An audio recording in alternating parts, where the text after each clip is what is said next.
Next, our contestant will be presenting on megamite nanoparticles, feel polyvinyl alcohol as potential bone tissue engineering scaffold.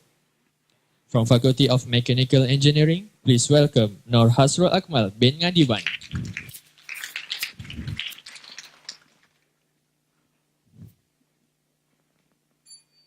Have you heard about a large bone defect problem? No? Okay, let me explain by telling you my story. I have an uncle who suffered from a bone cancer. As a treatment, doctor removed a part of his bone which was infected with a cancer cell. Thus, there was a gap in between his bone, right? That's what we call as a large bone defect. Then what did they do? They did an autograft transplant by taking a part of bone from his body and replace it at the defected area. Unfortunately, that bone also was infected with a cancer cell.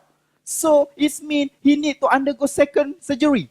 What? Second surgery? It was very painful for him. For the second surgery, they took a bone from a donor. It's called an allograft transplant. And again, he was not lucky.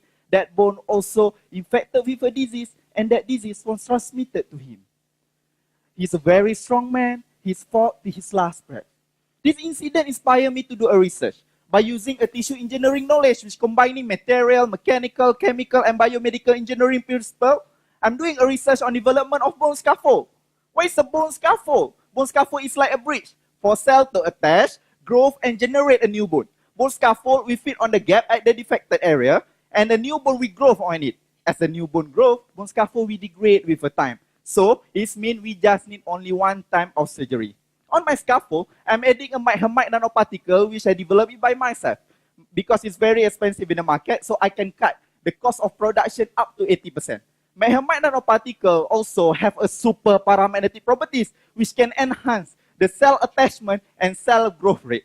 For the process, I'm combining 3D printing process and electrospinning process. The best thing about 3D printing process is we can develop any kind of shape in any size that we want easily. And it also provides a good mechanical strength, which is very important for the bone scaffold in order the bone scaffold withstand with a loading bearing of bone.